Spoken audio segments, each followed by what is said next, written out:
on your prediction hat. How does this one play out? Hell, I'm trying to figure out why he want to go back to Houston. Maybe the nightlife is a lot better than what it is in Philly. You know, they say he's got family there and he's comfortable. That's his ultimate comfort zone. Hell, move. Yeah. When you got that kind of money, hell, move him to Philly or move him wherever else you go, Skip. My thing is, if you can't win a championship with Joel Embiid, how the hell you going to win a championship with a bunch of 18, 19-year-olds? I mean, unless they get Wembanyama tonight. I don't care if they get Wembanyama, they can get to Wimbledon. Mm-hmm. They not winning no championship with James Harden and Wembanyama or whoever else they got. Okay, Phoenix makes sense. Okay, James Harden, but I'm trying to figure out. James Harden plays the best when he's the number one option. He's going to be third option. It's going to be Book, KD, Book, James Harden. Mm-hmm. Ain't no way around that. And then that means you go Chris Paul, okay, get rid of Chris Paul, okay, I ain't got no problem with that. DeAndre Ayton, I ain't got no problem with that either.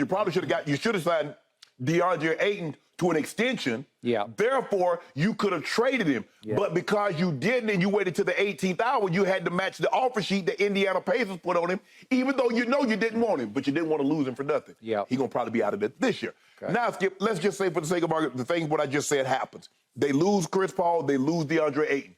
You're a small team. But what about rebounding? Now, we done saw this scenario. We saw this scenario a couple of years ago in Brooklyn. Kyrie is skilled offensively. Yep. Maybe Brooks, they had a debate. Yep. KD is KD, James Harden. I don't see him taking another pay cut because Skip, he said he took a pay cut. He said, when asked about his financial sacrifice that led the Sixers, Aaron said, we lost in the second round, so what? That's why I tell you guys, you see, James Harden took a pay cut and it didn't result in the title.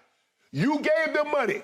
Okay, nah, let me get that. Yeah. Because there ain't no guarantee if I give you money back or I take less money, we gonna win in the end. So I might as well just go ahead and make my pockets fat because if we lose in the second round, my pocket's fat. Yeah. We win it all, my pocket's fat. So ain't no win. I'm a win-win. Ain't no lose in this situation for me. So with that being said, Skip, look, I get it. It's being reported now that he and Doc don't see eye to eye, and Ramona Sherborne is important. Say I don't really see James coming back to play for Doc. Yeah, maybe that's a situation I might be willing to come back to Philly, but Doc needs to leave. I don't. But Skip, the only scenario that possibly makes sense to me, if he doesn't stay in Philly with Joel Embiid, because I think it's great to pick and roll. They've had so much. I mean, Joel Embiid has led the league in points in scoring the last 2 years. James Harden again led the league in assists. He did. Would be Phoenix. Houston makes no. Skip, I get it. Home, he's comfortable, bruh. Comfortable is a great place to be. But nothing ever grows in a comfort zone. Okay. So do you want to win a title or do you want to, I'm sure Tillman Fertitta know the man very well. I'm sure he'd love to have you back. But you're not going to win. To me, you're not going to win in largest part because of him. Because he is not him. He the reason, huh? Yeah, he's the reason. Okay, I'm going to start with this from the start, and you brought it up. My friend Ramona Shelburne at ESPN reported that she has a source inside the Sixers who made it very clear that it's hard now to see James coming back to play for Doc. What is this, Skip? Okay, this came out. This was bolt out of the blue. I said, what? Are you kidding me? A guy who quit his way out of Houston to get to Brooklyn and quit his way out of Brooklyn, you can argue for all the right reasons. Right.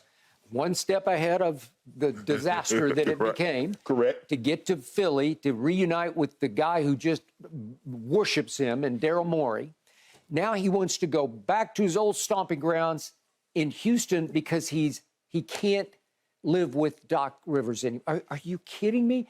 When is this league going to wake up and wise up and say, you know what, we're done with him?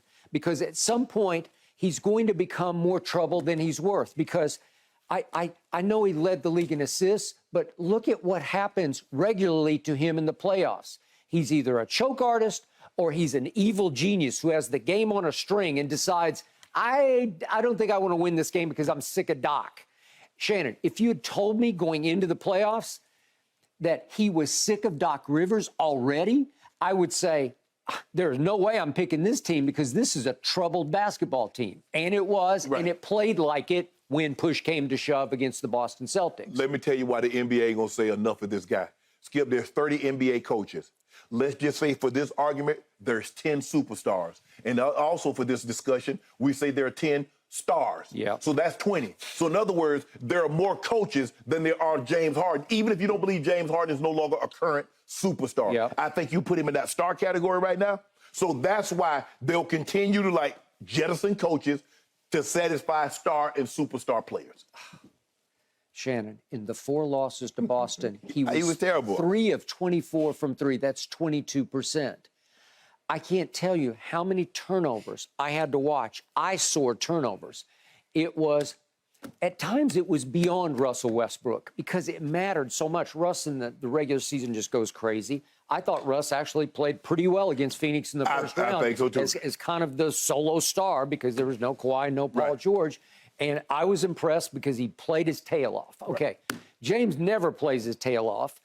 The tried-is truism in all the world, you can't run it off. No. You just can't. If you eat poorly, it will get you. Yeah, if you skip, we seen, oh, man, he eat terrible. And he runs 30, 40 miles. You just skinny fat. That's all it is. No. Your body ain't going to tell no difference. Hey, I can attest to that. Once upon a time when I was getting ready to train, I was training for the Boston Marathon, I was running 120 miles a week. Do the math on that.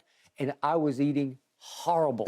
I was eating everything in sight. Whatever desserts, I'd have 5 desserts. Bunch of bread, I just pasta, ran 22 miles, right?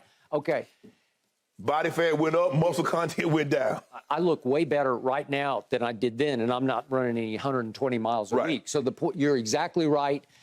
Whatever you are, what you put in your mouth, and he is putting the wrong things in his mouth on a nightly basis because he plays 35, 38 minutes. Yeah. Nope, you can't run it off. Right. That's not going to get any better because what is he now, 33? I just looked this up. You get older. You got to eat less or you got to work out harder, and sometimes you got to do both. I think he's still 33, about to be 34. But the point is, if he's 33, he's the oldest 33-year-old in the league because he plays old. He has lost his slither burst. Yeah. He's still incredibly gifted. His IQ's off the charts. Yes. He can see it, feel it. That he led the league in assists. It helped to have that big monster, but again, he did that. He did it. And he lives off that. He's going to, that's his cachet to go to the next stop. Where is he ever going to be happy? And where does it end? All's well that ends well. Where has it ever ended well? And plus, Houston is closer to Vegas. Yeah. Okay. I mean, but Philly is close to Atlantic City. You can just go to Atlantic City, but I guess Atlantic City doesn't have the same pizzazz as Vegas. Atlantic City was supposed to be Vegas of the East. Yeah. Shannon, he's a playoff nightmare. And it didn't just start this year. He has a long history of this. You can go way back, and we don't have time. I don't want to just beat him over the head. But there have been so many collapses, epic fails in big games, closeout games. You got a chance. No, you don't got a chance. Right. They're still looking for him in Houston. There's an APB still out for James Harden about that Game 6 loss to my Spurs. Right. There's no Kawhi and there's no Tony Parker, and you do that? Yeah. I mean, comfortable. I'm not only time I'm trying to get comfortable is when I retire. I want to be somewhere comfortable. But when I'm working, hey, I'm not looking for comfort. Hey. He makes so many boneheaded turnover mistakes that you sit back and you say, are you trying to lose the game? Right. Seriously. There were times I wondered against Boston, are you trying to screw this up? Are you trying to sabotage somebody? It might be in his mind. I mean, it might be in his mind now, Game 6s and Game 7s, because it happens with such regularity, with such frequency.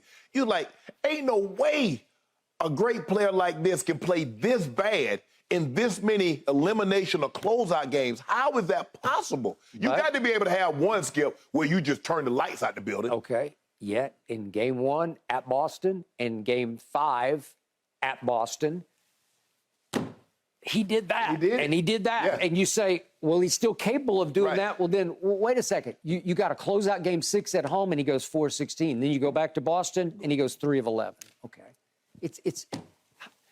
It's inexplicably bad to the point you say, are you just choking, or are you down on Doc, so down that you're done with Doc?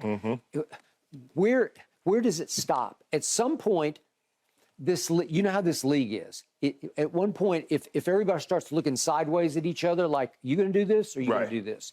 At some point, they're going to say, nobody's going to do this. We're done with him. Right.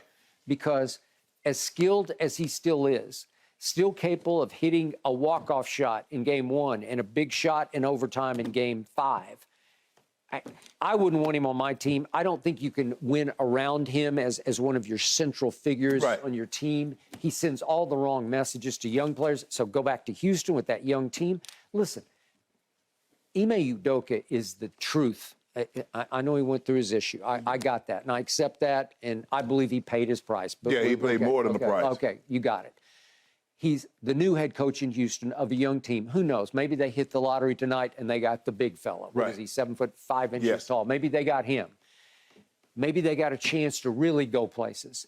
But can you imagine James being coached by Ime? Because Ime does not play.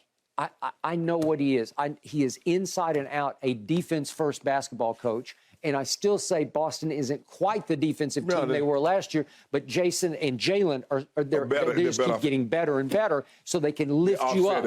They can, but Ime instilled a work ethic on defense, a mentality on defense that is equal to what Mark Jackson did for Golden State in his early days coaching Steph and Clay. So again, can you imagine Ime coaching James? Whew. That'd be do not invite him. That wouldn't last very long. If he's going back out there, hey, I know he's going to have one of them going back home parties. Yeah. I'll be right up in there. Would you? Yeah, sure. Well, you should take your, you know what, with you. Oh, yeah, I'm taking that off for sure. Yeah. Pay a little corky fee. Would you? Okay. Well, James would have a couple of bottles. Yeah, I'm going up in that thing. Yeah. I heard he put on a night little party. I'm sure he would. Be right there. Yeah. Okay. Good Hollywood, luck. get ready. Well, We're going whichever H-Town. team wins the Wembanyama sweepstakes, that certainly sweetens the pot I want the for Rockets to any get it. player on the move. You do? I do. We'll find out, won't we? All right, guys, we need to go back to that Lakers-Nuggets game 1 and make some individual game predictions. Y'all called the series, but now I want to know how you think game 1's going to unfold tonight. That's coming up next right here on Undisputed.